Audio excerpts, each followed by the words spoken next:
Hello friends, welcome to our channel Gyan Ganga Ayurveda classes में। आज हम लोग बात करने वाले हैं चरक संहिता सूत्र स्थान चौथे चैप्टर के बारे में बात करेंगे, जिस चैप्टर का नाम है षड विरेचन शताश्रिति अध्याय। इस अध्याय को हम लोग डिटेल में बात करेंगे और एक एक लेक्चर के तहत हम लोग इसके कई लेक्चर या कई वीडियो निर्माण करेंगे। तो आइए शुरू करते हैं इस चैप्टर को। जैसा कि जानते हैं, ये चरक संहिता के सूत्र स्थान का चौथा चैप्टर होता है और इसको चरक ने भेषज चतुष्क का अंतिम अध्याय माना है। भेषज चतुष्क का अंतिम अध्याय माना है। अब ये भेषज चतुष्क क्या होता है, तो हम लोग जानते हैं कि चरक ने सूत्र स्थान के जो 30 चैप्टर होते हैं चरक के, उसको हर एक को चार चार ग्रुप में बांटकर इस तरह से 7 चतुष्क माने हैं और अंतिम 2 चैप्टर्स को संग्रह दोहे में बांटा है। तो इसका मतलब कि ये अंतिम अध्याय है। इससे पहले आपके 3 अध्याय और होंगे, उसके बारे में देख लेते हैं। पहला चैप्टर देख रहे होंगे दीर्घन जीविती अध्याय। तो चरक संहिता का पहला चैप्टर क्या है? दीर्घन जीविती अध्याय, जिसमें दीर्घ जीवन की कामना के लिए जो भी बातें बताई गई है, अर्थात किस तरह से व्यक्ति दीर्घायु हो, उस तरह की बातें बताई गई है। दूसरा चैप्टर देखेंगे अपामार तंडुली अध्याय है। अर्थात यहाँ पर क्या बताया गया है? पंचकर्म, अर्थात पंचकर्म के बारे में बताया गया है। अर्थात पंचकर्म में होता क्या है? औषधियों का इंटरनल यूज, औषधियों का अंतः प्रयोग किया जाता है। उसके बाद देखेंगे तीसरा चैप्टर है आरगवधि अध्याय। आरगवधि अध्याय में क्या बताया गया? औषधियों के एक्सटर्नल यूज, अर्थात बाह्य प्रयोग बताया गया है। जबकि हम जो लास्ट चैप्टर पढ़ रहे हैं षड विरेचन शताश्रिति अध्याय, यहाँ पर क्या बताया गया है? 600 विरेचन योगों के बारे में, अर्थात औषधियों का अंतः एवं बाह्य दोनों प्रयोग बताया गया है। तो इस चैप्टर में जो चौथा चैप्टर है आपके सेकंड में आपका एक्सटर्नल यूज है और सेकंड में इंटरनल, थर्ड में एक्सटर्नल और फोर्थ में क्या है? दोनों का एक साथ प्रयोग बताया गया है। जो 600 विरेचन योग है, इसमें कुछ औषधियाँ एक्सटर्नल यूज होती हैं, अर्थात बाह्य प्रयोग होती है, कुछ औषधियाँ इंटरनल अर्थात अंतः प्रयोग होती हैं। तो दोनों को एक साथ समाहित कर लिया गया है। तो इस तरह से ये भेषज चतुष्क का अंतिम अध्याय हो गया। इसके बाद बात करते हैं 600 विरेचन योग के बारे में। देखेंगे 600 विरेचन योग में ये विरेचन टर्म है, इसको हम लोग 2 टर्म यूज कर सकते हैं, इसको 2 पार्ट में डिवाइड कर सकते हैं।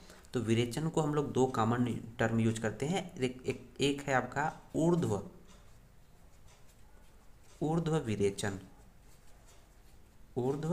विरेचन और दूसरा है अध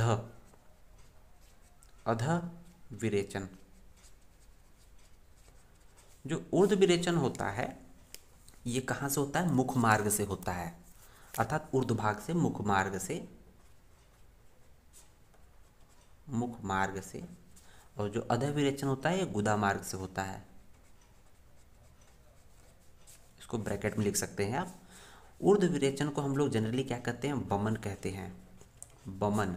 जबकि अध विरेचन को हम लोग क्या बोलते हैं? सिंपली हम लोग बोलते हैं विरेचन। तो कंफ्यूज मत होइएगा कि यहाँ विरेचन को पुनः कैसे अलग अलग बांटा गया है, ये आपको समझना है।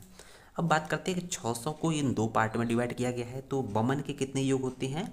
बमन के 355, जबकि अब 600 माइनस 355 क्या हो जाएगा? 245। तो याद कैसे करेंगे? जो बमन है विरेचन से 3-5-5 करता है। बमन विरेचन से लड़ता है ना, कितने बार? 3-5-5 बार। बमन विरेचन से लड़ता है 3-5-5 बार। इसका मतलब बमन के योग 355 हो जाएंगे, विरोचन के 600 में से 355 घटाएंगे तो 245 आ जाएगा। अब बात करते हैं कि ये जो बमन के 355 है, किस तरह से 355 होते हैं और विरेचन के 245 है, तो किस तरह से ये है, इसके बारे में बात करेंगे। अब देखेंगे कि इसको याद कैसे करना है कि जो बमन के 355 है, विरेचन के 245 है। तो हम लोग इसको एक तरह से याद करते हैं कि चरक ने बोला है, चरक ने कल्प स्थान में टोटल कितने चैप्टर बताए हैं? 12 चैप्टर बताए हैं, 12 अध्याय बताए हैं, 12 चैप्टर बताए हैं, ठीक है ना। और उसमें देखा जाए 12 चैप्टर में भी कि शुरू के जो 6 चैप्टर हैं, शुरू के 6 चैप्टर का मतलब 1 से लेकर 6 चैप्टर जो हैं वो क्या हैं, वो आपके बमन के चैप्टर हैं, बमन के चैप्टर हैं। और जबकि लास्ट के मतलब जो 6 चैप्टर हैं अर्थात 7 से लेकर 12 जो चैप्टर हैं वो आपके विरेचन के हैं। तो इस तरह से आप आगे पढ़ोगे कि जो शुरू के 6 चैप्टर बमन के हैं और लास्ट के जो 6 चैप्टर था 7 से 12 विरेचन के हैं। तो देखेंगे यहाँ जो 600 बमन योग है, विरेचन योग है, जिसमें 355 बमन है, उसमें देखेंगे कि इस तरह से बमन के 355 कौन से हैं, ये जो शुरू के 6 चैप्टर हो गए कल्प स्थान के।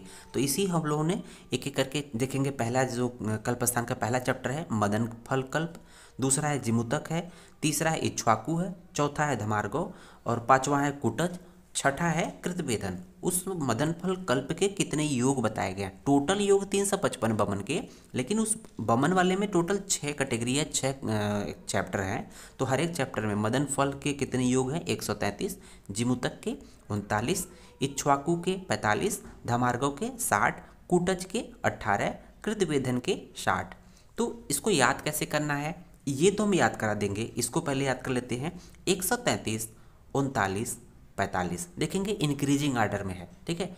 33, 39, 45 तो याद रखिएगा 133, 39, 45, 60, 18, 60 तो याद रहेगा 133, 39, 45, 60, 18, 60। तो देखेंगे 133, इसको एक तीनों को एक साथ कर रखिए, 133, 39, 45, 33, 39, 45 याद रखिएगा, 133, 39, 45, 60, 18, 60, 60, 18, 60 याद रहेगा।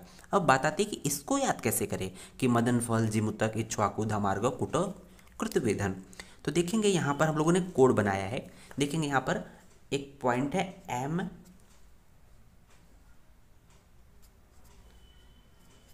MJED के। तो यहाँ देखेंगे मदन फल का M हो जाएगा, जिमुतक का J हो जाएगा, इक्ष्वाकु का E हो जाएगा, धमार्गव का D हो जाएगा, कुटज का K, कृतवेदन का K। तो याद कैसे करेंगे? MZ K square. तो इसको कैसे याद करेंगे? MZ K स्क्वायर याद रहेगा। जो बमन के जो टोटल हैं MZ K स्क्वायर और 133, 39, 45, 60, 18, 60, 133, 39, 45, 60, 18, 60। इसी तरह से हम लोग देखेंगे जो विरेचन के जो एक तरह से कल्प स्थान में विरेचन के लास्ट के 6 चैप्टर हैं, तो 7, 8, 9, 10, 11, 12। तो शुरू के बमन के 6 कल्प थे, अंतिम के जो 6 चैप्टर हैं विरेचन के हैं। तो देखेंगे यहाँ पर जो टोटल ये काउंटिंग कितनी आएगी? 355, 355 ऐड कर लेंगे तो 355 आएगा। अब बात करते हैं विरेचन के। विरेचन में देखेंगे पहला चैप्टर है, अगर 7वें से शुरू करें या विरेचन में पहला चैप्टर कौन सा है? श्यामा त्रिवृत्त, इसमें 110 योग है। दूसरा है चतुरंगुल, जिसको अमलतास भी बोलते हैं, इसमें 12 चैप्टर हैं, 12 योग हैं, चैप्टर नहीं 12 योग हैं।